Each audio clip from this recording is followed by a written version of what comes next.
Good evening all, welcome to Learners Academy. अभी आपके पहली पहली मतलब कुछ बच्चे ऐसे हैं जिन्होंने पहली बार ही टेस्ट दिया है, तो इस बार इस प्रैक्टिस को फॉलो नहीं करेंगे, लेकिन नेक्स्ट टेस्ट से हम लोग एक और प्रैक्टिस फॉलो करते हैं हमारे टेस्ट सेशंस में। आप लोगों की ही आंसर शीट्स आप लोगों में शफल करेंगे, किसी को पता नहीं है कि किसकी कॉपी किसके पास है, और उसकी गलतियां निकालनी है आपको as per the analysis class which is running over there. ठीक है, इससे कितना फायदा है, जब हम उसकी गलतियां देखेंगे, जो हमने गलतियां करी वो तो हमको पता है, लेकिन जो हम गलतियां कर सकते हैं वो हमको नहीं पता। तो हम किसी दूसरे के आंसर शीट देखेंगे तो हमको पता चलेगा, अच्छा ऐसी गलती भी तो हो सकती है, मुझसे भी तो हो सकती है, तो आप उस गलती को करने से एग्जाम में बचेंगे। समझ गए? आपको एक चीज बताऊं, किसी भी चीज को सबसे अच्छे से समझने का तरीका पता है क्या होता है? उस चीज को किसी थर्ड पर्सन को पढ़ाने लग जाओ, वो चीज आपको ऑटोमेटिकली अच्छे से आ जाएगी। तो किसी का टेस्ट पेपर चेक करना इज लाइक पढ़ाना, बोलो। वहां पे जो दिमाग चलेगा ना आपके, जो मतलब नसें फटेंगी और बिल्कुल दिमाग खराब होगा एक बार के लिए, पर वही बेस्ट प्रैक्टिस है, वही बेस्ट प्रैक्टिस। अब मैं पहले खुद को दे देता था, लेकिन उसमें क्या होता है कि खुद का तो पता है, बच्चा ध्यान नहीं देता था, उसको पता है मैं ये गलती करके आया हूँ, उसको तो पता है मैं ये गलती करके आया हूँ, तो वो ध्यान नहीं देता था। लेकिन जब किसी और की आंसर शीट होगी और ये भी पता नहीं होगी कि किसकी है और मेरी किसके पास है, तब आता है मजा। तो वो उसको मैं नेक्स्ट वाले टेस्ट से अब इम्प्लीमेंट करूंगा, क्योंकि ये पहला टेस्ट है, इसमें आप थोड़ा अनकंफर्टेबल ना फील करें, इसलिए मैं नहीं कर रहा हूँ इम्प्लीमेंट। ठीक है, और उसके बाद फिर चेक करने के बाद सारी मैं वापस चेक करूंगा, तो उसमें ये भी चेक हो जाएगा कि किसको चेक करना आता है। समझ गए? उसमें ये भी चेक हो जाएगा, मैं नाम भी लिखवाऊंगा कि किसने किसी की चेक करी है, फिर उससे ये भी पता चल जाएगा कि कौन आगे चल के अच्छा टीचर बन सकता है, किसको कॉपियां चेक करना अच्छे से आता है, कौन गलतियां ढंग से निकालता है। क्योंकि जो ढंग से निकालता है वो वही निकालता है जिसको अच्छे से खुद को आता है। ओके, चलिए, तो बहरहाल के लिए हम इस टेस्ट को डिस्कस करने वाले हैं। Lines and angles chapter number 6 का टेस्ट। अभी हमने पॉलिनोमियल को पॉज मार रखा है, ये खत्म करके वापस पॉलिनोमियल जहां पे अभी हम पॉज करके बैठे हैं उसको वापस कंटिन्यू करेंगे। ओके, सो देखो, पहला क्वेश्चन है, किसी क्वेश्चन का फिगर है किसी का नहीं है। जैसे इसमें कह रहा है ड्रॉ ए फिगर, यानी इसका फिगर नहीं है। It is given that angle X Y Z 46 degree है, एक्स वाई को पी तक प्रोड्यूस करो। ये हमारे आखिरी एक्सरसाइज का शायद आखिरी क्वेश्चन है, जो इसमें पहला क्वेश्चन है। हाँ, बस वो डेटा तो चेंज हो सकता है भाई, डेटा आप मत मानना कि 10 डिग्री है तो 10 डिग्री मिलेगा, वो डेटा तो कैन डिफर। ओके ना? सो एक्स वाई को प्रोड्यूस कर दिया पॉइंट पी पे, पहले तो फिगर बनाओ और फिर बाकी की चीजें करो। सो देखो, इसका अब रफली देखेंगे, पूरा डिटेल में नहीं डिस्कस करने वाले हैं। पहले हम एक्स वाई जेड एंगल बनाएंगे लाइक दिस। लेट अस से ये है x, this is x, this is, and this is, कितना है ये? 46 डिग्री गिवन है। अब आपको एक्स वाई को प्रोड्यूस करना है, तो मुझे बताओ एक्स की साइड से प्रोड्यूस करना है या वाई की साइड से? जो बाद में दिया हुआ है, तो वाई की साइड से प्रोड्यूस कुछ ऐसे करूंगा, बोलो, हो गया? और प्रोड्यूस कहां तक करना है? पी तक, तो लेट अस से ये पी तक प्रोड्यूस हो गया, हो गया। अब सुनिए क्या कह रहा है, फिगर बनाओ, बना दिया। रे वाई क्यू, अब वाई क्यू रे बनानी है, तो वाई क्यू में से कोई एक पॉइंट दिखा गया, एक पॉइंट दिखा, वाई, वाई दिखा, सो वाई दिखा, तो अब इससे जो भी रे जाएगी वो वाई क्यू ही बनेगी। अब वो कैसी बनानी है? इस तरीके से बनानी है कि वो एंगल जेड बाई पी को बाइसेक्ट करती है। बाइसेक्ट करने का मतलब बताया था मैंने, इक्वल पार्ट्स में डिवाइड करना। सो जेड वाई पी ये पूरा एक एंगल है, तो इसको इक्वल पार्ट्स में डिवाइड करती है, यानी आधा उधर रह जाता है और आधा बिल्कुल बीचों बीच ये रह जाती है, ताकि आधा एंगल इधर रह जाता है और आधा एंगल जेड वाई पी का इस साइड रह जाता है। फाइन। सो जैसे ही ये इसको बाइसेक्ट करेगी तो टेल मी, ये वाला एंगल और ये वाला एंगल इक्वल हो जाएगा। Okay fine. अब जो भी पूछा है देखो, पहले क्या पूछा है उसने? Find angle X Y Q, and दूसरा क्वेश्चन है reflex angle Q Y P. ठीक है, अब मुझे एक चीज बताओ, यहाँ पे एक कंप्लीट स्ट्रेट लाइन दिख रही है मुझे, आपको दिख रही है? कौन सी? एक्स वाई टी, ये कंप्लीट स्ट्रेट लाइन है, बोलो। सो एक्स वाई पी अगर एक स्ट्रेट लाइन है, तो इस पर लाए होने वाले सारे एंगल्स का सम 180 डिग्री होगा। सो टेल मी, यहाँ पे कौन कौन से एंगल लाए कर रहे हैं? 1 2 3, ये 3 एंगल लाए कर रहे हैं। देखो, ये तीनों को मिला दूं तो पूरा लाइन कवर हो जाती है। तो इन तीनों एंगल के नाम बताओ। पहले वाला एंगल का नाम तो एक्स वाई जेड है ही सही, एक्स वाई जेड। अगला बोलो जेड वाई क्यू, अगला वाला इस angle Z Y Q, and the other one, last one is Q Y T. देखो, कोशिश क्या करो, जहां खत्म करा वहां स्टार्ट करो। देखो स्क्रीन पे देखो, एक्स वाई जेड, जेड पे खत्म किया, अब जेड से ही स्टार्ट करो। जेड वाई क्यू, क्यू पे खत्म किया, अब क्यू से ही स्टार्ट करो। क्यू वाई टी, ऐसे प्रेजेंट करो, जहां खत्म करो अगला एंगल वहीं से स्टार्ट करो। ओके ना? बाकी अपन एंगल का नाम तो उल्टा भी लिख सकते हैं, उसमें गलत नहीं माना जाएगा, लेकिन मजा नहीं आता। मजा तभी आता है जब जहां खत्म किया वहीं से स्टार्ट करो, प्रेजेंटेशन अट्रैक्टिव लगती है उसमें। ओके ना? सो अगला बोलो last angle Q Y. Q पे खत्म किया तो क्यू पे स्टार्ट करो, क्यू वाई टी, इन तीनों का सम 180 डिग्री हो जाएगा। रीजन क्या लिख देंगे हम? एंगल्स इन एंगल्स इन, वो लिख दोगे आप, ठीक है। अब इसमें से मेरे को एक एंगल की वैल्यू पता है, क्या? एक्स वाई जेड कितनी है? 46 डिग्री, ठीक है। अच्छा जी, अब मुझे एक चीज बताओ, अगर ये दोनों एंगल बाइसेक्ट हो रहे हैं तो दोनों बराबर होंगे? कौन कौन से एंगल बराबर होंगे? ऊपर लिख देता हूं, angle Z by Q equal to Q Y T, angle Q by T. ये मैं पहले ही तैयारी करके आऊंगा, इन दोनों को बराबर करने की तैयारी पहले करके आऊंगा। कर ली? अब आओ यहाँ पे, तो ये दोनों बराबर है, ऊपर लिखा हुआ है, देखो इक्वेशन 1 मार्क कर सकता हूं मैं इसको। सो इक्वेशन 1 में लिखा हुआ है कि दोनों एंगल बराबर है।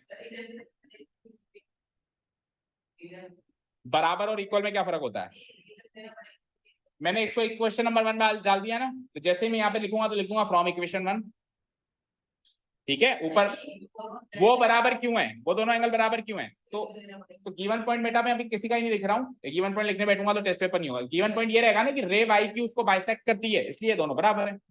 गिवन पॉइंट सब सारे आपको लिखने, अभी अपन शॉर्ट में एनालिसिस कर रहे हैं टेस्ट पेपर का, बाकी सबकी डिटेल सॉल्यूशन आपको लिखवाए हुए हैं सभी को, आप वीडियो भी वॉच कर सकते हैं जाके। ओके ठीक है, तो अगर रे वाई क्यू उसको बाइसेक्ट करेगी, इसलिए तो ये दोनों बराबर है, बराबर है, ठीक है। अब देखो मैं इसको ये भी लिख सकता हूँ और इसको ये भी लिख सकता हूँ, क्योंकि दोनों बराबर है। अब आप क्वेश्चन में देखो, आपको क्वेश्चन दोनों में से किसका पूछा गया है, इसका या इसका? जेड वाई क्यू का पूछा गया है या क्यू वाई पी का पूछा गया है? चेक करो, क्यू वाई पी चेक करो, किसका पूछा गया है? क्यू वाई पी का पूछा गया है। किसका पूछा गया है? क्यू वाई पी का पूछा गया है। तो मैं क्या करूंगा, यहां से इस जेड वाई क्यू को भी लिख दूंगा क्यू वाई पी, और क्यू वाई पी को भी लिख दूंगा क्यू वाई पी। समझ आई? मतलब इसको तो चेंज नहीं करूंगा, और इसको जेड वाई क्यू को क्या लिख दूंगा? क्योंकि ये दोनों इक्वल है। समझ आया? आप उल्टा भी कर सकते हो कि इसको तो सेम रहने दो और इसको इसमें बदल दो, कुल मिला के दो चीजें बराबर है ना, तो किसी भी एक को तो सेम रहने दो और दूसरे को उस दूसरे की फॉर्म में लिख दो, करना ये है। समझ गए ना? आपको ये वाला ऑप्शन चूज करो या ये वाला ऑप्शन चूज करो, आप पे डिपेंड करता है। समझ में आ रहा है करीमा? ओके, सो मैंने क्या करा, जेड वाई पी को क्यू वाई पी लिख दिया, क्यू वाई पी को भी क्यू वाई पी लिख दिया, इक्वल टू व्हाट? अब नेक्स्ट स्टेप में ये 46 डिग्री उधर जाके माइनस हो जाएगा, तो 180 डिग्री माइनस 46 डिग्री करेंगे तो ये आएगा लगभग 134 डिग्री, राइट? 134 आएगा माइनस करेंगे तो। अब मुझे बताओ क्यू वाई पी और क्यू वाई पी का सम क्या होता है? Twice angle Q Y P होता है, इक्वल टू व्हाट? तो यहां से एंगल क्यू वाई पी की वैल्यू आ जाएगी, ये 2 मल्टीप्लाई हो रहा है तो इधर आके, तो 134 को 2 से डिवाइड करेंगे तो it is like 2 6 12 and 2 7 14, so 67 degree आ गया।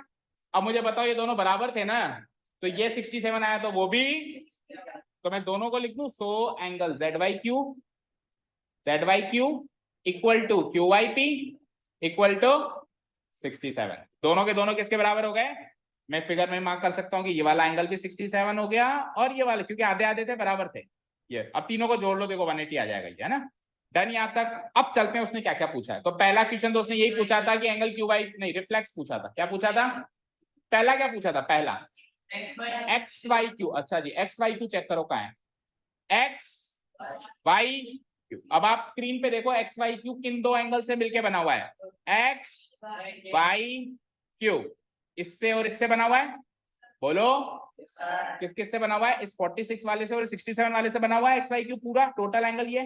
तो मैं क्या लिखूंगा, एंगल एक्स वाई क्यू चाहिए अगर आपको, तो आप लिखो angle X Y Q equal to, दो एंगल कौन कौन से सम होंगे, X Y Z plus plus X Y Z plus Z Y Q. समझ आया?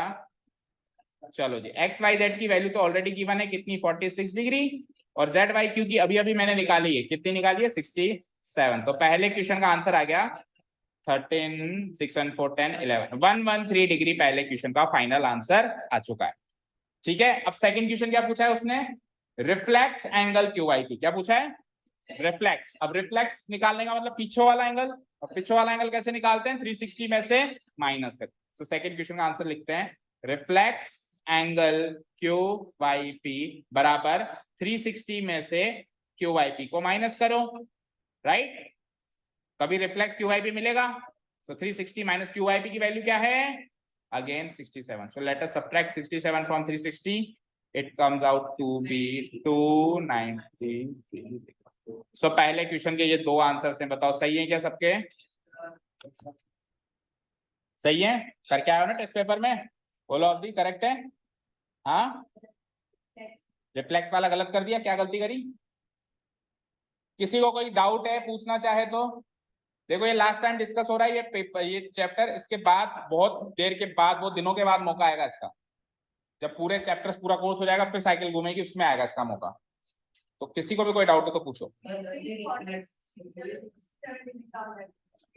47 डिग्री और 67 डिग्री कहाँ? हाँ देखो ये वाला तो है 46, ये वाला है 67 एंड अगेन ये वाला अगेन है 67। तो 67 67 46 तीनों को ऐड करो 180 मिल जाएगा, करके देखो। और उसने कहा था दोनों बराबर होने चाहिए, ये लो दोनों बराबर हैं, क्योंकि ये बाइसेक्ट कर रही है तो दोनों बराबर होंगे ना, ये दोनों बराबर भी आ रहे हैं। बताओ और क्या कंफ्यूजन हो रहा है? अच्छा रिफ्लेक्स एंगल समझ नहीं आया ऐसे बोलो ना। ओके देखो रिफ्लेक्स एंगल कैसे निकलता है, देखो स्क्रीन पे क्यू वाई पी कहाँ है? क्यू वाई पी, ये एंगल को मैं हाईलाइट कर रहा हूँ, डार्क कर देता हूँ। देखो क्यू वाई पी को डार्क कर रहा हूँ, देखो ध्यान से, कोई बात नहीं, एक ही दिन जगह 2 दिन एनालिसिस कर लेंगे, पर बिल्कुल एक एक क्वेश्चन को डिटेल में देखो। क्यू वाई पी को डार्क कर दिया मैंने, दिख रहा है सबको क्यू वाई पी? इसकी वैल्यू क्या है? 67। अब रिफ्लेक्स का मतलब होता है इसके पीछे का एंगल। सो देखो अगर ये 67 है तो इसके पीछे का एंगल कौन सा मार्क होगा? देखो ये वाला 67 है तो उसके पीछे का एंगल कौन सा मार्क होगा? मैं मार्क करके दिखा रहा हूं आपको, यहां से लेके घूम के यहां, समझ आया? पूरा सर्किल कंप्लीट होना चाहिए। तो ये तो आगे का है, ये पीछे का है, तो पीछे का पूरे सर्किल की वैल्यू क्या होती है? 360 डिग्री। तो 360 डिग्री में से ये अगो वाला एंगल निकाल दिया तो पिछो वाला एंगल आ गया, समझ आया? सिंपल सा लॉजिक। अब वो पीछे से जब मैं घूम के आया तो मेरे रास्ते में 46 भी आया होगा, ये भी, उससे क्या मतलब है? उससे क्या मतलब, उसको इग्नोर करो। मैं पीछे से घूम के आया, अगर मैं पूरा सर्किल घूम जाता, जैसे मैं यहाँ हूं और मैं यहां से लेके आता पूरा सर्किल घूम जाता तो 360 डिग्री होता। अब मैं इतना तो आगे वाला एंगल है ही सही है, तो मेरे को यहां से लेके यहां तक ही तो घूमना है, तो 360 में से ये वाला माइनस कर दूं तो टोटल कितना चलना पड़ेगा? 360 माइनस 67 यानी कि 29।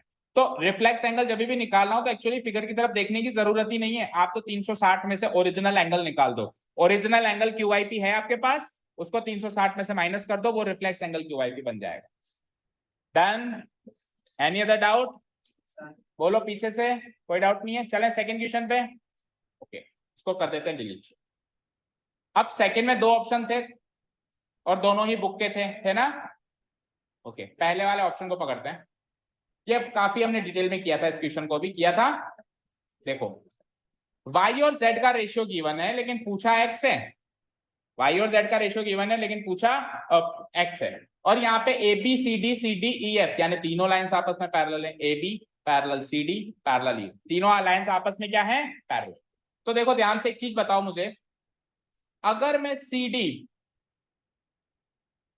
नहीं, अगर मैं ए बी और ई एफ को कंसीडर करूं, मैं डार्क भी कर देता हूं, ए बी और ई एफ को कंसीडर करूं, किस किस को? ए बी को और मैं बीच वाली सी डी को भूल जाऊं, इग्नोर कर दूं, और इसको ट्रांसवर्सल मान लूं, किसको? इसको मान लो, इसको नाम भी रख देते हैं, इसे रखा हुआ नहीं है एक्स वाई। तो कौन कौन सी लाइन हो गई मेरे पास? इधर लिख देता हूं, A B parallel E F and transversal कौन सी बनाई मैंने? एक्स। आपको मेंशन भी करना है कि आप कौन सी 2 पैरेलल लाइन ले रहे हो और ट्रांसवर्सल कौन सी ले रहे हो। सो ए बी और ई एफ को पैरेलल ले लिया और एक्स वाई को क्या ले लिया मैंने? क्या ले लिया? ट्रांसवर्सल ले लिया। तो ऐसा करने के बाद मुझे बताएं जरा, ये वाला एंगल और ये वाला एंगल इक्वल होंगे? अल्टरनेट एंगल्स होंगे नहीं होंगे? बोलो होंगे नहीं होंगे? तो मैं लिख सकता हूं यहाँ पे ये वाला एंगल x है, ये वाला z है, तो मैं लिख सकता हूं x इक्वल टू z। वैसे तो आपको नाम लिखना है उस एंगल का, तो बोलो नाम क्या होगा इस एंगल का? ए, मान अब इनको भी पॉइंट देना पड़ेगा, फिर बोलो उसको क्या दूं? P Q R। तो बताओ A P Q, angle A P Q equal to, इस एंगल का नाम बोलो Q R F, angle Q R F. Done? और इसके नेक्स्ट स्टेप में मैं इनकी वैल्यू लिख दूंगा। सो बुक के अंदर एंगल एपीक्यू की वैल्यू दी हुई है x और क्यू आर एफ की वैल्यू दी हुई है क्या? z। तो कुल मिला के x और z की वैल्यू बराबर आ गई, ओके फाइन, यहाँ तो कोई डाउट नहीं है। अब आपको रेशियो किस किस का गिवन था, y और z का रेशियो गिवन था। अब मुझे एक चीज बताओ, x और z बराबर है तो ये वाला एंगल भी x हो गया, ये वाला एंगल भी x, और अगर ये y है तो ये भी y है, बोलो समझ आया। देखो वो वाला x तो इधर उतर के आया, अल्टरनेट एंगल से इसके आगे मैं डाल दूंगा अल्टरनेट एंगल्स, क्या डाल दूंगा, अल्टरनेट एंगल्स, ठीक है। अब दूसरी पैरेलल लाइन उठाओ आप, कौन सी,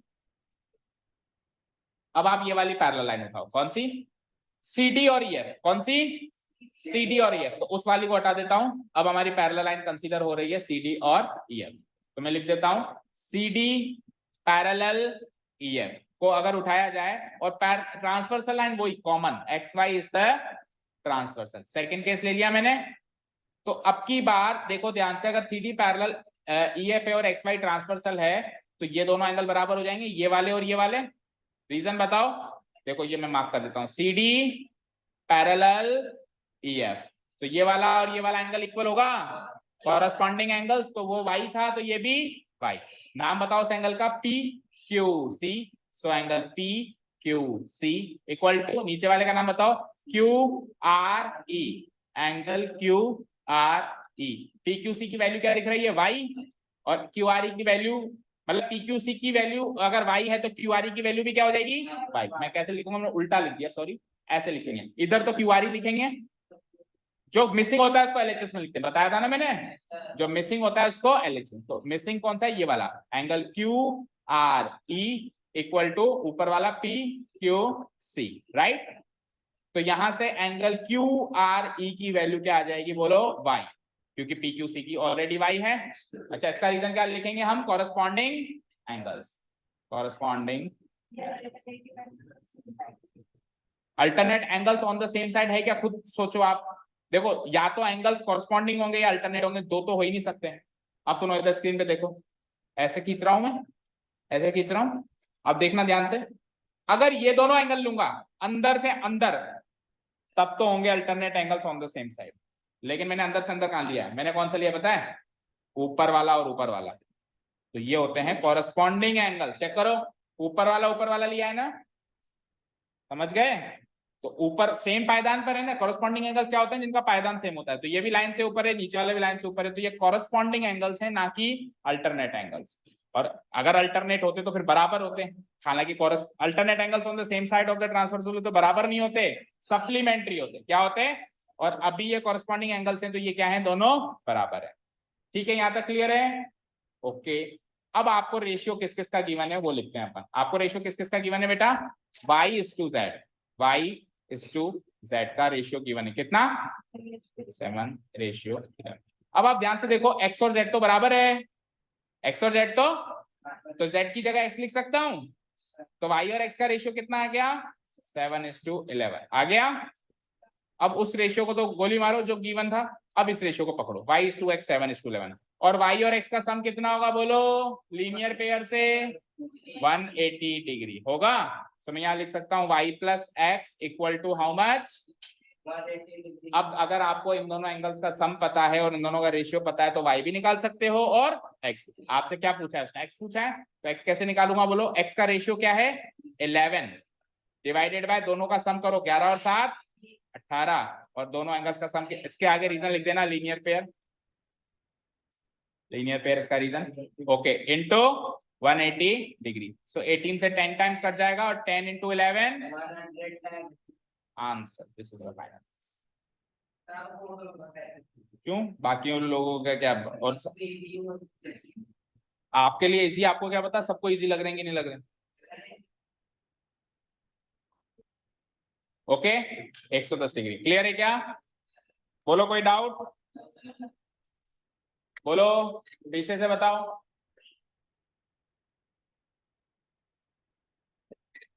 तो देखो बेटा, पहले भी मैंने कहा है, अगर डर के चीजों से भागेंगे तो वो चीज हमेशा डरावनी ही लगेगी, अगर सामना करेंगे, मान लो तैयारी नहीं भी थी और अगर हम टेस्ट देते हैं तो 100% घर बैठने से तो बढ़िया ही होता, कुछ आया ही सही, कुछ भी आता, बोले एक ट्यूशन ही आता तो आता तो सही है, ठीक है ना, ओके, समझ में आया नहीं क्वेश्चन? बोलो। इन शॉर्ट अगर बात करूं तो इधर देखो, ये x है ना, ये z है ना, तो अल्टरनेट एंगल्स की मदद से मैंने इसको x बना दिया। क्या बना दिया? दूसरा ये y है ना, तो मैंने कॉरेस्पॉन्डिंग एंगल की मदद से इसको y बना दिया। अब x और y का सम 180 लिख दिया, क्योंकि लीनियर पेयर हो गया ये। ठीक है, और y और z का रेशियो गिवन था 7:11, तो y की जगह z की जगह x लिख सकता हूं, क्योंकि दोनों बराबर है। सो ये क्या हो गया, y/x का रेशियो हो गया 7:2। अब ये क्वेश्चन रेशियो का बन गया कि दो लोगों का रेशियो गिवन है, दोनों का सम गिवन है। आप चाहो तो ये भी निकाल सकते हो, ये भी निकाल सकते हो, जो भी पूछा है निकालो। उसने x पूछा है तो x निकालो। समझ आया? ओके, इसका सेकंड पार्ट देखो, किस किसने सेकंड पार्ट अटेम्प्ट किया था? सबने फर्स्ट किया था? अच्छा, क्वेश्चन ही नहीं किया, सेकंड वाला किया था। ओके, हाँ जी, सेकंड देखो, सेकंड क्वेश्चन के इंस्ट्रक्शंस यहाँ पर है। In the figure given above PQ parallel ST, ये PQ ST से पैरेलल है। PQR 110 दिख रहा है, RST 130 दिख रहा है, ये भी बुक का क्वेश्चन है। फाइंड एंगल QRS, ये वाला एंगल निकालना है। कैसे निकालेंगे इस वाले एंगल को? हमने हिंट लिया था, याद है आपको? R से गुजरती हुई एक लाइन बनाओ जो कि इन दोनों से पैरेलल हो। अब इन दोनों से पैरेलल पता है तभी बन सकती है जब ये दोनों पैरेलल हो। तो ये दोनों तो आपस में पैरेलल है ना ऑलरेडी, देखो PQ पैरेलल ST है ना। तो आप अगर मान लो इसको XY बना दो, तो ये XY PQ ST तीनों ही पैरेलल हो गई। XY parallel to PQ parallel to ST हो गई, हो गई, हो गई। अब आप दो दो एंगल्स, मतलब दो दो लाइंस उठाओ। एक बार आप उठाओ PQ के साथ XY, एक बार आप उठाओ ST के साथ XY। उठा सकते हो? बोलो। मैं एक को इस साइड उठाता हूँ, एक को इस साइड उठाता हूँ। सबसे पहले मैं, हाँ तो ठीक है, XRY बोलते हैं उसको। अपन लाइन, जब उसको लाइन का नाम देंगे तो अपन उसको XY भी बोल सकते हैं और XRY भी बोल सकते हैं, डजन में। उसके अंदर तो R क्या, उसके अंदर तो इनफाइनाइट पॉइंट्स हैं भी, और ये तो R तो मुझे दिख रहा है अभी, और इनफाइनाइट पॉइंट्स हैं, है ना। हमारी मर्जी हम उसका नाम क्या रखना चाहें। आप उसको RY भी बोल सकते हो, पता है क्या? आप उसको, इस लाइन को RY भी बोल सकते हो, आप इस लाइन को XR भी बोल सकते हो, क्योंकि लाइन का कोई एंड पॉइंट नहीं होता, लाइन तो चल रही है। आप तो कोई भी दो पॉइंट उठा के उसको रिप्रेजेंट कर सकते हो। ओके, सो एक बार के लिए क्या उठाएंगे, मैं PQ और XY, और दूसरी बार में क्या उठाऊंगा, ST और XY। ठीक है, उठा लो। ठीक है, तो PQ और XY जब मैं उठाऊंगा तो जरूरी है कि इसको थोड़ा सा आगे एक्सटेंड करूं, और इसको भी थोड़ा आगे। ठीक है, अब समझ में आएगा अच्छे से। तो सबसे पहले मैंने इधर क्या उठाया, PQ पैरेलल XY। ट्रांसवर्सल देखो इन दोनों की कौन सी है, PQ की और XY की ट्रांसवर्सल कौन सी है बताओ? QR इसकी ट्रांसवर्सल है, एंड QR इज ट्रांसवर्सल। ठीक है, तो ये वाला एंगल और ये वाला एंगल का सम 180 हो जाएगा। अवधि, रीजन अल्टरनेट एंगल्स अंदर से अंदर है, तो alternate angles on the same side of transfer. तो नाम बोलो इसका PQR, एंगल PQR, प्लस इस वाले का एंगल का नाम बोलो QRX, एंगल QRX का सम कितना हो जाएगा, 180 डिग्री। रीजन हम लिख सकते हैं alternate angles on the same side of transfer. इन दो, गलत लिख दिया, QRX, ओके QRX। अब इन दोनों में से एक एंगल की वैल्यू तो है 110 डिग्री, है ना, जिसकी है वो लिख दो। इसकी वैल्यू है ना कितनी, उसकी निकालनी है आपको, इक्वल टू 180 डिग्री। तो उसकी एंगल की वैल्यू निकालेंगे तो 110 उधर जाएगा, सो 180 माइनस 110 कितना हो जाएगा बोलो, 70 डिग्री। ये आ गया एंगल आपका 70 डिग्री। अब उधर की साइड आओ, अब किस किस लाइन को पकड़ रहा हूं मैं, सेकंड केस में मैं इस लाइन को भूल रहा हूं, और मैं अब पकड़ रहा हूं इस लाइन को। ऊपर वाली लाइन दिख रही है आपको ST पैरेलल, और नीचे नीचे वाली लाइन XY, उसका ट्रांसवर्सल लूंगा मैं ये SR, and SR is the transversal, SR is the transversal. ठीक है, अब कौन से एंगल का सम 180 होगा चेक करो, बोलो। अब कौन से एंगल का सम 180 होगा, इसका और इसका, नाम बोलो क्या है, ये क्या है, TSR, angle TSR, angle TSR, plus इस वाले एंगल का नाम SRY, सॉरी एंगल, सॉरी है ना, angle SRY equal to 180 degree. नाम वही, अल्टरनेट, रीजन वही, alternate angles on the same side of. अब इसमें से TSR की वैल्यू गिवन है कितनी, 130 डिग्री, और एंगल सॉरी हमको निकालना है 180 डिग्री। सो एंगल सॉरी कितना जाएगा 130 उधर जाएगा तो 180 माइनस 130 इक्वल टू 50। सो ये आ गया 50 डिग्री। डन। अब इन तीनों एंगल का सम तो 180 है ना, जिसमें से इधर वाला 70 है, इधर वाला 50 है, तो बीचों बीच वाला निकल जाएगा कितना, सेमी सर्किल का एंगल्स का सम 180 होता है बोलो। तो इस वाले एंगल का, इस वाले एंगल की तो वैल्यू चाहिए थी आपको बीच वाले की। सो तीन एंगल्स का सम 180 रख दूं, किस किस का, Q R x plus Q R, ये इधर क्या है S, Q R S plus आखिरी वाला एस आर वाई, तीनों का सम क्या रख दूंगा 180, जिसमें से अगल बगल के निकल चुके हैं, बीच वाला निकल जाएगा। बोलो तीनों एंगल्स का नाम फिर से। पहले वाला एंगल का नाम क्या है, Q R X, angle Q R X. बीच वाले का जो निकालना है Q R S, angle Q R S. और राइट साइड वाला जो निकल चुका है sorry angle sorry equal to 180। Reason क्या होगा तीनों का, क्योंकि ये semicircle, angles in a semicircle. So इन दोनों में से, इन तीनों में से दो एंगल क्लियर हो चुके हैं, क्यू आर एस ये रहा 70 और सॉरी वो रहा 50। सो क्यू आर एस में 70 डाल दूं और सॉरी में 50 डाल दूं, और ये तो निकालना है, इसको एज इट इज छोड़ दूं। ये तो निकालना है आपको क्वेश्चन में, इक्वल टू हाउ मच, 70 और 50 plus equal to. So next step में एंगल क्यू आर एस निकालेंगे, तो क्या कर देंगे, ये 120 इधर आ गया माइनस 120, आंसर इज एक्स लिख दे, एक्स लिख, ठीक है, प्रिंटिंग मिस्टेक हो, ठीक है, डन। बोलो कोई डाउट, ठीक है, समझ आया। अब देखो ऊपर ऊपर से भी देखना सीखो क्वेश्चन को। इस क्वेश्चन में बेसिकली हमने क्या किया, देखो शॉर्ट में बात करें क्या किया हमने, दो लाइंस तो पैरेलल गिवन थी, तीसरी लाइन हमने और पैरेलल कर दी, ठीक है।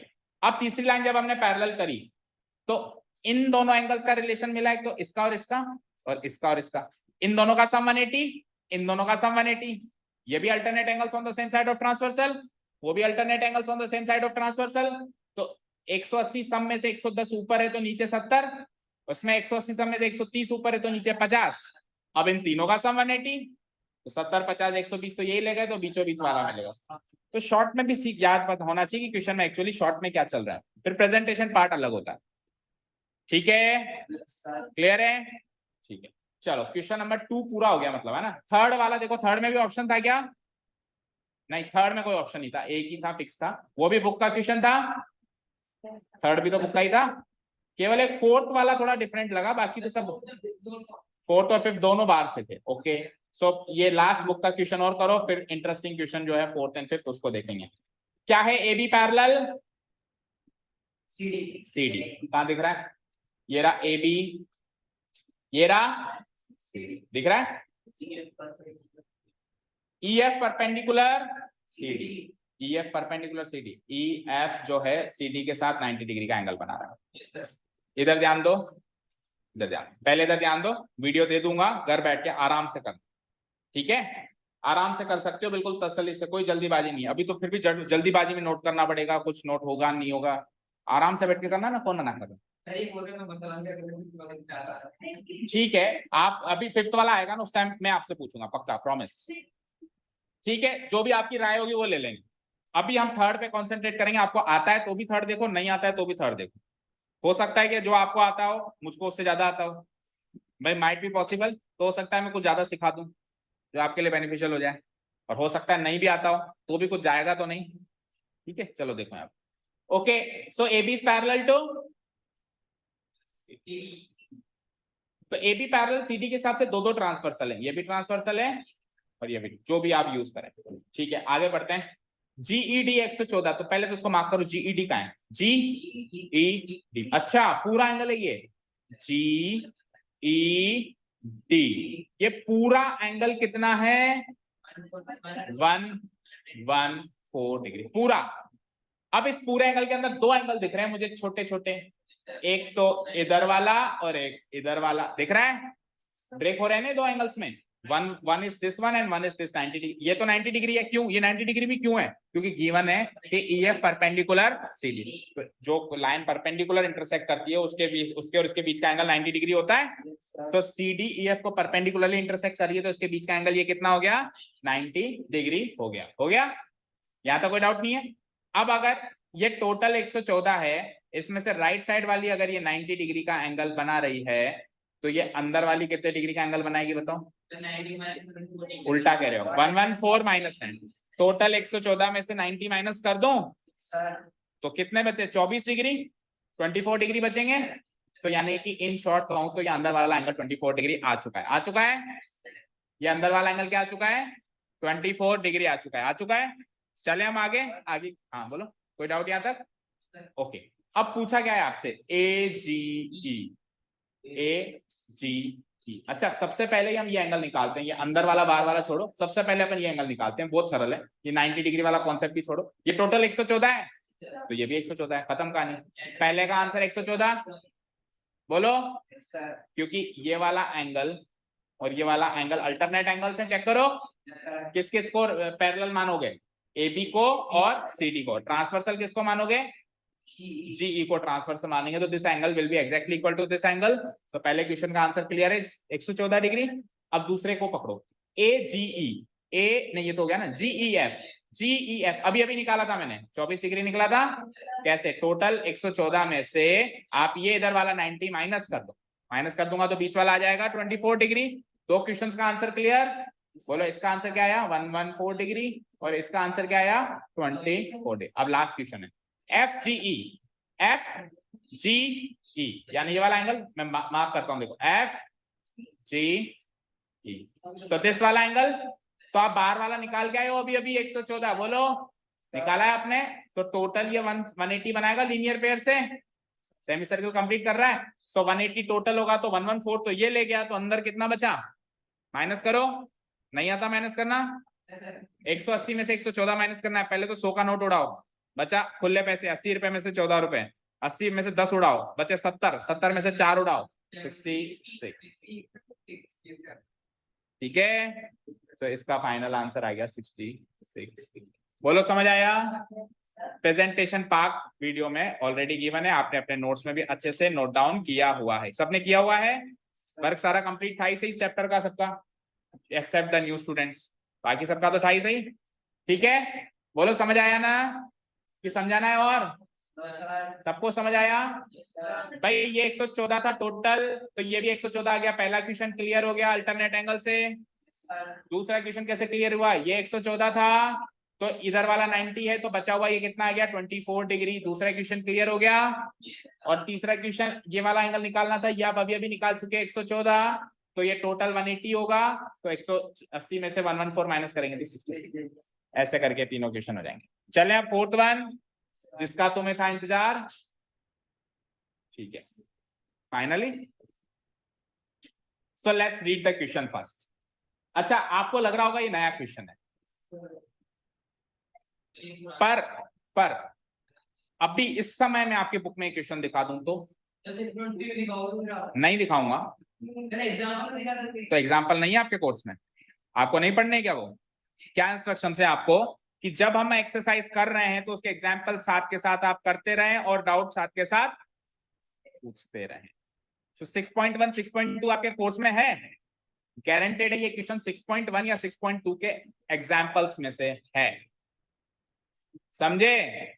11 क्वेश्चंस मैंने करा दिए, 11 क्वेश्चंस करके आगे ऐसे पार पड़ेगी क्या? 9th क्लास में हो बेटा, एटलीस्ट आप एनसीईआरटी के एग्जाम्पल्स तो देख ही सकते हैं, और नहीं आया तो पूछ सकते हैं। चलो अब देखते रहना, अभी क्वेश्चन पे आए, अभी क्वेश्चन पे आ जाओ, उसी में से बेटा देख लेना, अभी क्वेश्चन पे आ जाओ। सो क्वेश्चन है, रीड आउट करेंगे अच्छे से सब लोग। पहले मैं थोड़ा स्क्रॉल कर दूं, सबको दिख रहा है? फिगर भी दिख रहा है? ओके, एक बार पहले रीड आउट करता हूं, फिर जैसे जूम कर दूंगा इस क्वेश्चन को। देखो इधर स्क्रीन पे देखो, in the figure given above, इस फिगर को देखना है। रे OS stands on A line POQ। POQ एक लाइन है, चेक करो,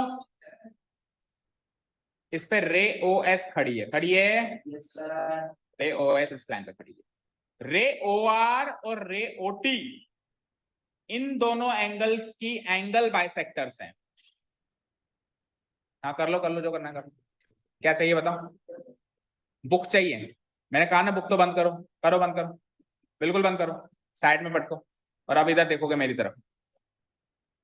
हाँ सो ये देख रहे हो एक रे तो एज इट इज खड़ी है, खड़ी है, और जो ये दो रेस हैं कौन कौन सी, ए ओ आर और ओटी दिख रही हैं, ये ओ आर और ओटी एंगल बाइसेक्टर्स का काम कर रही है। किसका काम कर रही है? मतलब क्या होता है एंगल बाइसेक्टर का? मतलब एंगल को बाइसेक्ट करने वाला, बाइसेक्ट करने का मतलब आधा आधा करने वाला। सो आपकी नजर इस एंगल पे होनी चाहिए। ये पूरा एंगल दिख रहा है, दिख रहा है ये पूरा एंगल? इस पूरे एंगल को ये रे बाइसेक्ट कर रही है क्या? बोलो आधा आधा कर रही है, बोलो तनिष्क, आधा आधा कर रही है इस एंगल को ये। और उस साइड आओ, ये दूसरा एंगल दिख रहा है पूरा, इस पूरे एंगल को ये वाली रे बाइसेक्ट कर रही है, बोलो कर रही है कि नहीं कर रही है? फिर से समझाएं, देखो ये तो है लाइन पीओक्यू है। चलो मैं ब्लैंक फिगर पे समझाता हूं। ब्लैंक फिगर मतलब जिसमें ऑलरेडी कुछ ना बना हुआ है। ये ब्लैंक शीट आ गई मेरे पास। सबसे पहले एक लाइन है POQ, P O Q, okay fine. इसमें ओ पॉइंट्स को इनिशियल पॉइंट मानते हुए एक रे बना दी ओएस, बना दी। अच्छा ये 90 डिग्री नहीं है ना, ऐसा मत सोचना 90 डिग्री बनाई है, कैसे भी बना दी, एनी रे बना दी, ओएस बना दी। तो जैसे ही मैंने ओएस रे बनाई तो दो एंगल बन गए क्या? कौन कौन से? इधर वाले और इधर वाले बने। इसका नाम लिख सकता हूं एसओपी या पीओएस, उसका नाम लिख सकता हूं एसओक्यू या क्यूओएस। अब ये वाला एंगल और ये वाला एंगल दोनों को मुझे इक्वल पार्ट्स में डिवाइड करना है, आधा आधा करना है दोनों का। अब दोनों का आधा आधा तभी कर सकते हो जब उसके बीचों बीच एक रे निकले। एक एंगल को आधा करने का काम रे ही करती है या कोई लाइन करती है जब वो उसके बीचों बीच निकले। तो इधर देखो स्क्रीन पे, ये एंगल दिख रहा है सबको, पीओएस दिख रहा है। पीओएस के बीचों बीच में एक लाइन निकाल रहा हूं, ध्यान से देखना। कहां से स्टार्ट कर रहा हूं? ओ से, और बीचों बीच ये रे निकली, निकली तो ये आधा आधा हो गया, आधा उधर रह गया, आधा इधर रह गया, समझे? इस रे का नाम उन्होंने क्या रखा है? O O R. क्या रखा है? O R. तो ओ आर ने किसको बाइसेक्ट किया? पीओएस को। किसको? मैं लिख देता हूं, O R bisects angle P O S, पहली गणितीय। अब उस वाले को भी बाइसेक्ट कर रही है एक रे, उस वाले को भी बाइसेक्ट कर रही है, तो ये पूरा एंगल है। अब उसके बीचों बीच निकलेगी एक रे, निकलेगी ऐसे, ये बीचों बीच गई, थोड़ा सा ऊपर की साइड निकल गई। अब देखो बीचों बीच है लगभग, ठीक है। अभी भी थोड़ा सा नीचे का ज्यादा दिख रहा है, ऊपर का कम दिख रहा है ना, पर ठीक है इतना मैनेज कर सकते हैं, अंदाजन बीचों बीच जा रही है। इस रे का नाम क्या रखा है उसने? ओटी। सो ओटी ने क्या किया? इस रे को बाइसेक्ट किया, इस रे को बाइसेक्ट किया, तो ये वाला और ये वाला एंगल बराबर। बोलो कोई डाउट? ठीक है, तो देखो इधर की साइड से, इधर की साइड से ये वाला एंगल बराबर है। देखो इक्वल एंगल्स को मार्क कर, फिगर के अंदर इक्वल एंगल कैसे मार्क करते हैं? ये एंगल बना दिया, एंगल बना दिया, एक डैश एक डैश, इसका मतलब होता है दोनों एंगल बराबर हैं। एक एक डैश खींच दूं ना, इसका मतलब क्या होता है? ये दोनों एंगल बराबर है।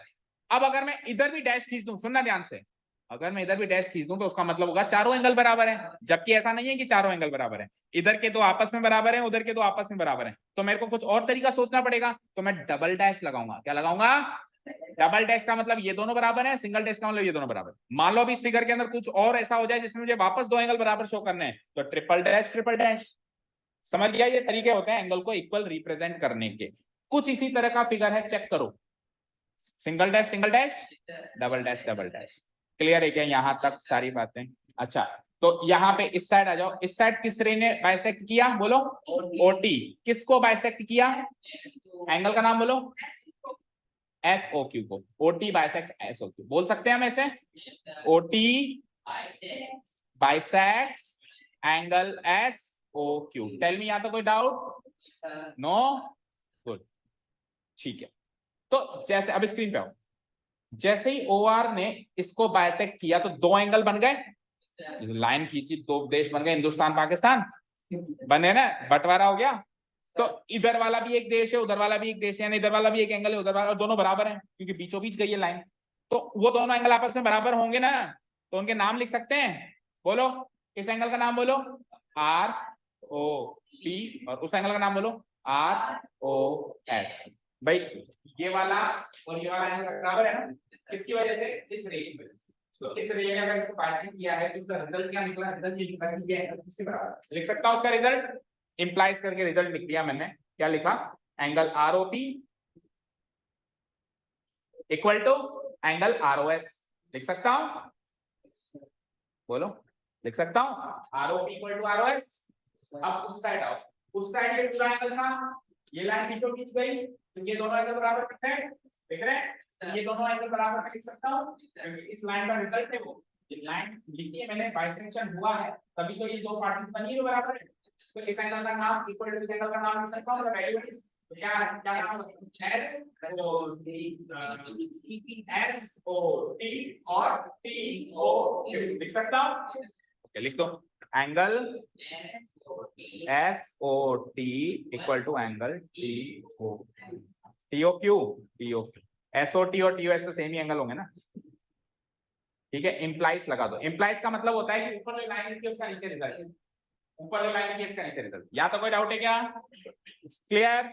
अब अभी तक देखो मैंने ये भी नहीं देखा कि क्वेश्चन हमसे पूछना क्या चाह रहा है, पर जो जो हमको तर्क वितर्क दिए हुए हैं उसके हिसाब से मैंने क्वेश्चन को थोड़ा सा डिफाइन किया।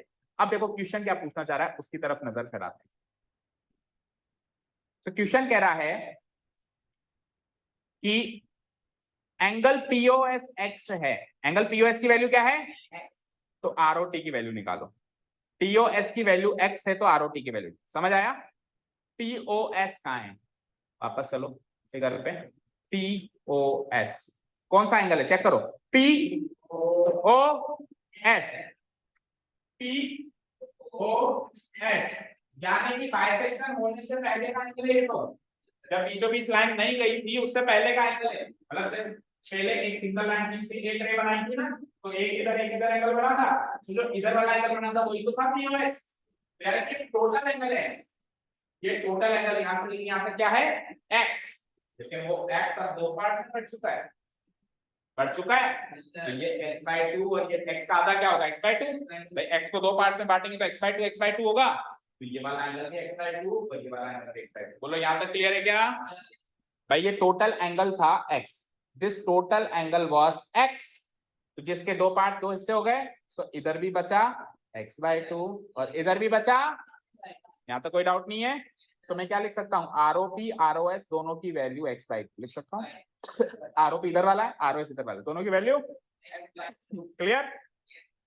अब चलते हैं उस पास उस साइड, तो उस साइड जब मैं चला तो ये जो बंटवारे वाली लाइन है ना, ये खींचने से पहले तो दो ही एंगल थे, एक इधर वाला और एक इधर वाला, दोनों का सम 180 था, देखो सबसे पहले तो दुनिया में एक लाइन ही थी ना, ओ था यहाँ पे, तो ये पूरा एंगल 180 था ना, फिर मैंने एक रे खींची तो इन दोनों का सम 180 था ना, उसके बाद इसके बीच में और इसके बीच में रे खींची, तो जो ये बीचों वाली जो दूसरी और तीसरी रे खींची बीचों बीच वाली, उससे पहले क्या था, उससे पहले तो केवल यही दो एंगल्स थे, जिसमें से इसका सम और इसका सम क्या था, सेम नहीं 180, इन दोनों का सम क्या था 180 डिग्री था या नहीं था बताओ, तो उस एंगल्स का नाम बताओ, P O S plus S O Q का सम 180 था, ये बीचों बीच वाली रेस खींचने से पहले ये दो ही एंगल्स थे, कौन कौन से थे, एक तो ये पूरा एंगल था एंगल बीओएस था, प्लस दूसरा एंगल कौन सा था एस ओ क्यू ये था, और इन दोनों का सम कितना था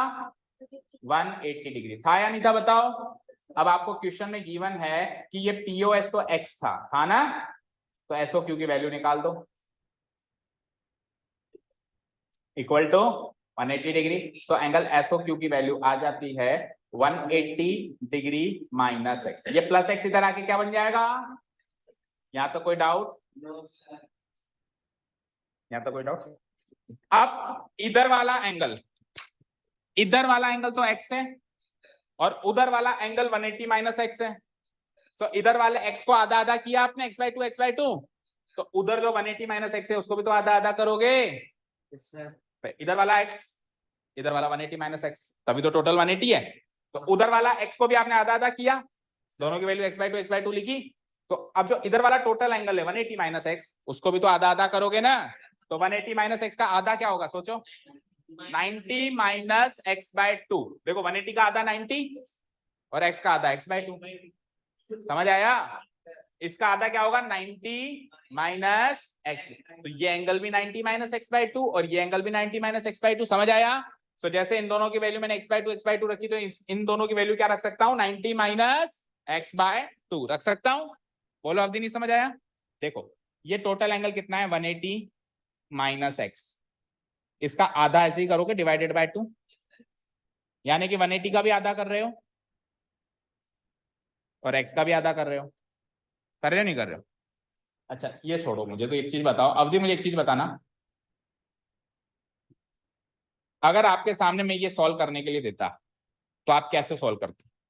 एलसीएम लेते, एलसीएम लेते तो क्या आता, फिर ऊपर क्या लिखते, फिर क्या लिखते, दैट मीन्स आप इसको ये लिख सकते हो, तो फिर इसको वापस वो नहीं लिख सकते क्या? मतलब आप ऐसे स्प्लिट कर सकते हो ना, 180 डिवाइडेड बाय 2 अलग माइनस x डिवाइडेड बाय 2 अलग लिख सकते हो ना भाई। जब इस चीज को ये चीज लिखी जा सकती है तो इस चीज को वो चीज भी लिखी जा सकती है ना। ऐसा तो अनफेयर होगा ना कि उसको ऐसे ही लिख सकते हैं, उल्टा नहीं लिख सकते हैं। तो मैंने क्या करा, मैंने यहाँ पे 180 माइनस x/2 को स्प्लिट कर दिया, 180/2 अलग कर दिया और x/2 अलग कर दिया, कोई दिक्कत नहीं है ना उसमें। सो 180/2 तो क्या होता है 90, थोड़ा क्लीन लिख देता हूँ, 180/2 अलग लिख दिया एंड व्हाट x/2 अलग लिख दिया। सो 180/2 इज क्लियर 90 और x/2 को तो x/2 लिखना पड़ेगा। दैट मीन्स ये वाला एंगल दोनों भी आ गए मेरे पास, ये वाला एंगल है 90 माइनस x/2 और ये वाला भी 90 माइनस, तो चारों एंगल आ गए, चारों आ गए। पहले टोटल था 180, उसमें से x इधर गया तो 180 माइनस x इधर बचा। अब x के दो टुकड़े हो गए तो ये हो गया x/2, उधर जो 180 माइनस x बचा उसके भी दो टुकड़े हो गए, तो दो टुकड़े कौन कौन से हुए, 90 माइनस x/2 90। तो चारों एंगल्स की वैल्यू आ गई, चेक करो ये दोनों बराबर आ रहे हैं, चेक करो ये दोनों भी बराबर आ रहे हैं। अब आपसे क्या पूछा है क्वेश्चन, देखो आपसे क्या पूछा है, आपसे पूछा है find angle ROT, find angle, where is ROT, where is ROT, कहां है ROT, लाइट गई, चलो देखो ROT, देखो ROT ROT, सो इस ROT में कौन से दो एंगल से चेक करो, एक तो ये वाला एंगल भी शामिल होगा और एक ये वाला, ये ROT ये पूरा एंगल है, तो इसमें ये वाला और ये वाला, मतलब आधा हिस्सा इधर का और आधा हिस्सा, भाई ये दो आधे आधे हिस्से थे इधर के और ये दो आधे आधे हिस्से थे इधर के, तो आधा हिस्सा तो इधर का ले लिया इसने, आधा, तो x/2 और 90 माइनस x/2 को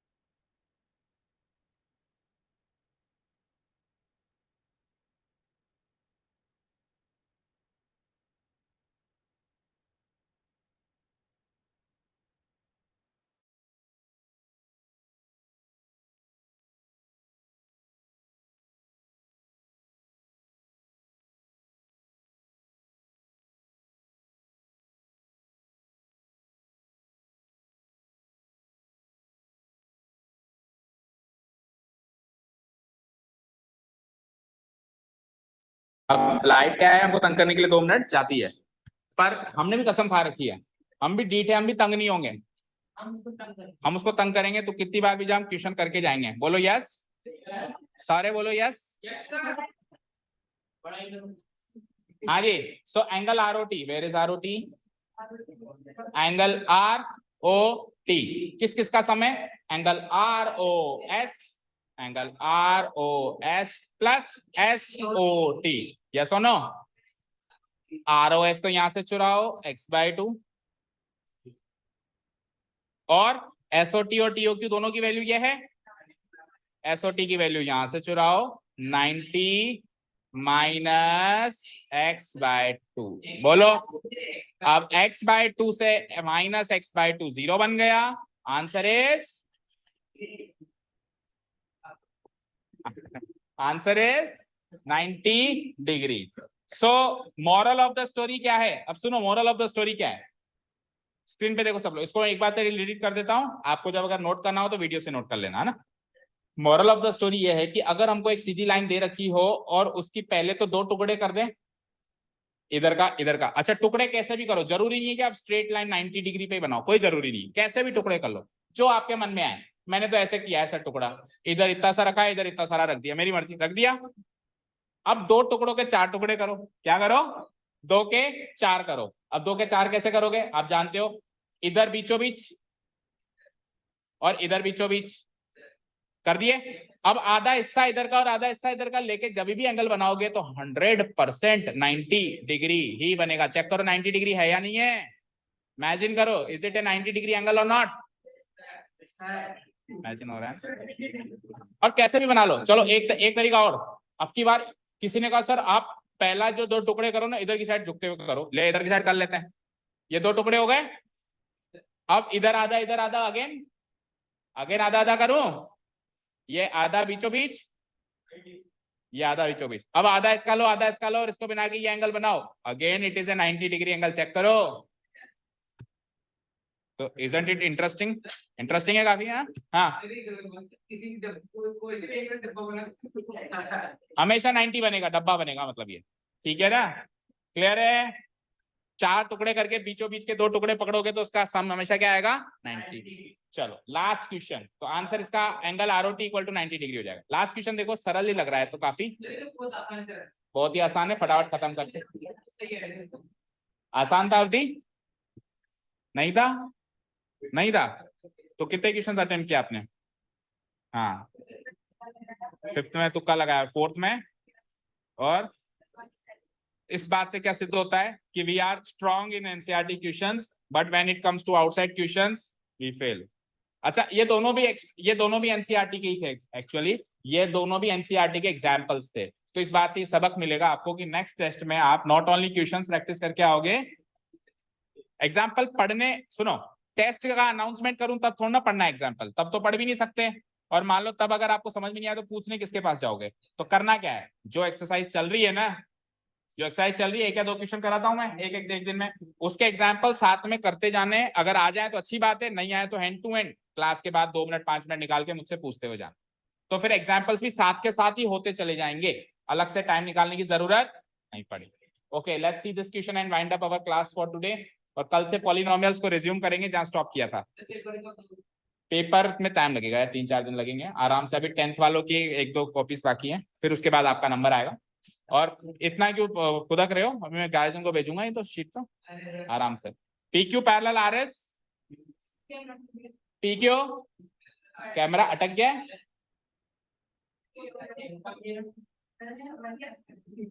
सब अटक गए।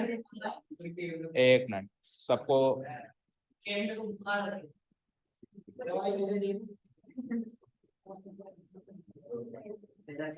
ठीक है अभी चालू हो जाएगा 2 मिनट, जब तक अपन क्वेश्चन पढ़ते हैं। In the given figure below, this is the given figure below, this is the given figure below. PQ is parallel to, दिख रहा है? MXQ 135 degree. ठीक है तो अब मोमेंट चालू हो गया। हाँ आ जाइए। एंगल MXQ इक्वल टू 135 दिख रहा है मुझे। MXQ MXQ 135 degree, MYR 40 degree, MYR दिख भी रहा है 40 degree. Find angle XMY। XMY कहाँ है? XMY ये वाला एंगल। ठीक है अच्छा कोई ऐसे मानता है कि, सुनो मेरी बात सुनो, कई बच्चे ऐसे कहेंगे सर आशीष बहुत बातें करते हो आप, XMY। कोई बच्चा कहेगा सर मैं इधर वाला नहीं मानू, मैं तो उधर वाला मानूंगा, उधर वाला निकाल के आऊंगा। सही बात है उसकी, ये भी पीछे वाला भी तो XMY है या नहीं है भाई? पीछे वाला एंगल जो है वो उसका नाम क्या रखोगे? XMY तो रखोगे आगे वाले पे। लेकिन पीछे वाला रिफ्लेक्स एंगल XMY है, और उसने रिफ्लेक्स नहीं पूछा, उसने ओरिजिनल पूछा है। यानी जिसकी वैल्यू 180 से छोटी होती है वो होता है ओरिजिनल एंगल, और जिसकी वैल्यू 180 से ज्यादा होती है वो होता है पिछो वाला एंगल, जिसको अपन कहते हैं रिफ्लेक्स एंगल। तो अगर मैंने XMY कहा है तो आपको ओरिजिनल, उधर कुछ नहीं लिखा हुआ ना रिफ्लेक्स है या कैसा, तो आपको ओरिजिनल मानना है, यानी ये वाला निकालना है। ये पीछे वाला तो रिफ्लेक्स माना जाएगा, वो नहीं निकालना। ओके ठीक है। ऐसे तो कल को मैं आपको ऐसा एंगल दे दूंगा ABC, मैं कहूँ एंगल ABC निकालो, तो एक बच्चा ये निकाले, कोई मैं तो पीछे से निकालूं। तो वो पीछे वाला भी ABC है, लेकिन पीछे वाले का नाम ABC नहीं है, पीछे वाले का नाम है रिफ्लेक्स एंगल ABC। तो कुछ भी गिवन ना हो तो बाय डिफॉल्ट आगे वाला देना है, पीछे वाला नहीं लेना। चलिए इन शॉर्ट ये वाला एंगल निकालना है, कैसे निकालेंगे? बताओ।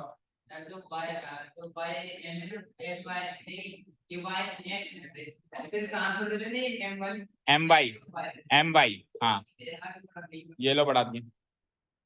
अब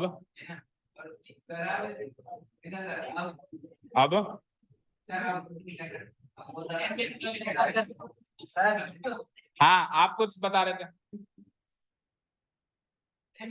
एक मिनट। हाँ, M, यस, वेरी गुड। सो एक कंस्ट्रक्शन करना पड़ेगा, ध्यान से देखिए, तो स्क्रीन पे देखिए, आपको अगर ये वाला एंगल निकालना है ना, तो इस एंगल को दो पार्ट्स में तोड़ो, एक स्ट्रेट लाइन बनाओ जो दोनों का पैरेलल हो। अब ये एंगल दो पार्ट्स में टूट गया, दो पार्ट्स बताऊं कौन कौन से, एक ये, एक ये। पहले ये वाला निकाल लो, फिर ये वाला निकाल लो, फिर जोड़ लेना। अलग अलग निकाले हम, चलो पहले ऊपर वाला निकालूं मैं।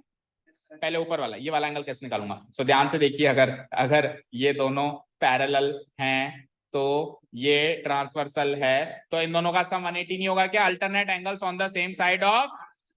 सो अगर 180 सम होगा तो 135 तो वो है, तो 180 में से 135 जाएगा तो कितना बचेगा, 45 डिग्री। सिमिलरली अब नीचे की दो लाइंस पकड़ लूं और इसको ट्रांसवर्सल पकड़ लूं, तो ये 40 है तो ये एग्जैक्टली 40 हो जाएगा, क्योंकि ये है अल्टरनेट एंगल्स। तो ये हो गया 40 एंड 45 मिलके टोटल एंगल हो गया मेरा आंसर 85 डिग्री। समझ आया। अब इसको प्रेजेंट कैसे करेंगे, इन शॉर्ट जल्दी से देखो, ज्यादा डिटेल में नहीं जाएंगे, शॉर्ट में देखेंगे। सबसे पहले तो अपन क्या करेंगे, एक लाइन ड्रॉ करेंगे, कंस्ट्रक्शन में डालेंगे क्या भाई, गिवन क्या था, PQ पैरेलल RS, ये तो गिवन था, ये तो क्या था गिवन। और कंस्ट्रक्शन हम क्या करेंगे, हम करेंगे ड्रॉ अ लाइन, क्योंकि एग्जांपल है, ये पहले क्लास में नहीं हो रखा इसलिए करवा रहा हूँ, बाकी क्वेश्चन इसलिए डिटेल में नहीं कराया क्योंकि उन सब मैंने नोट्स में लिखवाया हुआ ढंग से, है ना, ये एक बार भी नहीं करवाया। सो इस लाइन का नाम रख देता हूं मैं, वही XY रख दो, X और Y रख दिया। Draw a line XY which is parallel to both PQ and RS. So XY parallel PQ parallel RS हो गया। अब क्या करेंगे, सबसे पहले हम देखो दो पार्ट्स बना देता हूं। इस साइड तो मैं लूंगा ऊपर की दो लाइन, मतलब पहली और दूसरी लाइन, और इस साइड में लूंगा दूसरी तीसरी लाइन। भाई जो हमने कंस्ट्रक्शन की लाइन बनाई है उसको दोनों बार लेना है, एक बार उसके साथ लेना है, एक बार इसके साथ लेना है। सो मैंने XY बनाई है ना, तो XY को एक बार ऊपर वाले के साथ लेना है, एक बार नीचे वाले। तो जब मैं ऊपर वाली के साथ लूंगा तो PQ पैरेलल XY, बोलो इस साइड लिख देता हूं PQ पैरेलल। और जब भी पैरेलल लाइंस बनाते हैं तो ट्रांसवर्सल भी बताना पड़ता है, ट्रांसवर्सल कौन सी हो जाएगी मेरी, XM, and XM is the transversal होगा। तो इस हिसाब से एंगल QXM, या फिर ये लिखो जो नाम उसमें गिवन है MXQ, एंगल MXQ प्लस ये वाला एंगल का नाम रख दो कुछ भी, XMY, इन दोनों का sum 180। Reason alternate angles on the same side of, इसमें से MXQ तो क्लियर है 135 डिग्री, XMY आपको हल निकालना है, इक्वल टू व्हाट 180 डिग्री। Angle XMY equal to what 180 degree minus 135 degree, कितना आया 45 डिग्री। ये पार्ट सॉल्व, यानी कि आ गया मेरा 45 डिग्री आ गया। अब इधर आओ, अब बीच वाली लाइन को नीचे वाली लाइन के साथ लेंगे। सो बीच वाली लाइन क्या मानी आपने, XY, और नीचे वाली लाइन क्या है RS। So XY parallel to RS, and अब की बात ट्रांसवर्सल कौन सी होगी, MY is the transversal, MY is the transversal, ठीक है। सो इस लॉजिक के हिसाब से देखो, ये 40 डिग्री है तो ये भी 40 डिग्री, अल्टरनेट एंगल्स। तो नाम बताओ दोनों के, और जो मिसिंग है उसको LHS में लिखो। मिसिंग ये वाला है YM, ये क्या है, ये क्या है, अच्छा Y दो बार रख दिया क्या, गलती हो गई फिर तो फिर CD लो, फिर तो बहुत सारी गलती, फिर PQ ले लो, PQ भी है, ठीक है, तो फिर क्या लो, AB लो ना, फिर AB कहाँ है, AB। सो इधर भी फिर करो AB, फिर इधर भी करो AB, फिर ये भी चेंज हो गई, फिर ये XM तो ठीक है, इधर भी करो AB। अच्छा जी, अब एंगल का नाम भी चेंज हो गया होगा, तो फिर MXQ, और इस एंगल का नाम क्या होगा XMB, XMB। नहीं ये तो सही था, इधर वाला गलत था ना, XMB, इधर वाला हो जाएगा XMB, और उस हिसाब से XMB की वैल्यू आ जाएगी मेरी 45 डिग्री, राइट। XMB की वैल्यू 40। अब इधर आओ, इधर कौन कौन से एंगल्स इक्वल होंगे? B M Y, angle B M Y exactly equal होगा इस एंगल के। इस एंगल का नाम क्या है? M Y R, angle M Y R. इसका रीजन डाल दूंगा मैं अल्टरनेट एंगल्स। इसका रीजन क्या डालेंगे? Alternate angles on the same side of transversal. इसका रीजन डालेंगे अल्टरनेट एंगल्स। सो इंप्लाइज यहां से एंगल बी एम वाई आ जाएगा, क्योंकि एम वाई आर तो क्लियर कट 40 डिग्री है, तो इसकी वैल्यू भी क्या आ जाएगी? 40। तो इसकी वैल्यू 45 आई, इसकी वैल्यू 40 आई। फाइनली आपको एंगल कौन सा निकालना था? X M Y, angle X M Y plus कर दो, नहीं इक्वल टू इन दोनों का सम कर दो, एक्स एम बी एंगल ये 40 आ चुका है ना, angle X M B plus नीचे वाले का नाम क्या रखा है आपने? B M Y, angle B M Y. So X M B 45 and BMY is equal to 40, total angle 85 degrees। ठीक है, डन। अब मेरी बात ध्यान से सुने, अब शॉक देने वाला हूं आपको। ठीक है, क्लियर है यहां तक? Thank you so much for listening to us. नहीं, पहले वो रिकॉर्ड भी कर देता हूं, क्योंकि जो बच्चे वीडियो देखे उन तक भी ये इन्फॉर्मेशन पहुंच जानी चाहिए। जिन बच्चों को लगता है कि इस टेस्ट में, अच्छा जो बच्चे एब्सेंट थे वो लोग, प्लस जो बच्चे प्रेजेंट थे लेकिन उनको अगर लगता हो कि उनके 15 मार्क्स का पेपर है, 5 हर एक क्वेश्चन 3 नंबर का है, ठीक है ना, जिनको लगता हो कि उनके 5 से भी कम नंबर आएंगे, उनको ये टेस्ट पेपर एज होमवर्क करके आना है। एक ऑप्शन आपके पास ये है, जो एब्सेंट है उनको भी करना है, और प्लस जिनको लगता है कि 5 से कम नंबर आएंगे मेरे, अभी नहीं तो टेस्ट पेपर चेक हो जाएंगे 1-2 दिन में, है ना, 5 से कम आएंगे, उनको भी करके आना है। तो आप बच जाओगे, मतलब जो एब्सेंट थे वो करके आ गए, बच गए। जिनके 5 से कम नंबर आ गए और ये होमवर्क कर लिया वो भी बच गए। नहीं किया तो ये टेस्ट पेपर्स में आपके पेरेंट्स को सबमिट कर दूंगा, प्लस एब्सेंटीज का नाम भी सबमिट कर दूंगा। एब्सेंटीज का तो खैर मम्मी पापा को पता होगा, लेकिन एब्सेंटीज को तो करना ही है ना। ज्यादा फोकस उन बच्चों पर है जिनके मार्क्स 5 से कम आएंगे इस पेपर में। सो वेट मत करना कि मैं रिजल्ट सुना उसके बाद करना शुरू करना है, आज ही से करना। 2 ऑप्शन है आपके पास, या तो मैं आंसर शीट दे देता हूं आपको, आप अपने मम्मी पापा के साइन करवा के ले आओ, फिर आपके साथ क्या होगा वो आप जानो। दूसरा ऑप्शन है चुपचाप ये पूरा क्वेश्चन पेपर एज होमवर्क करके आओ अपनी नोटबुक के अंदर, नोट्स वाली नोटबुक के अंदर।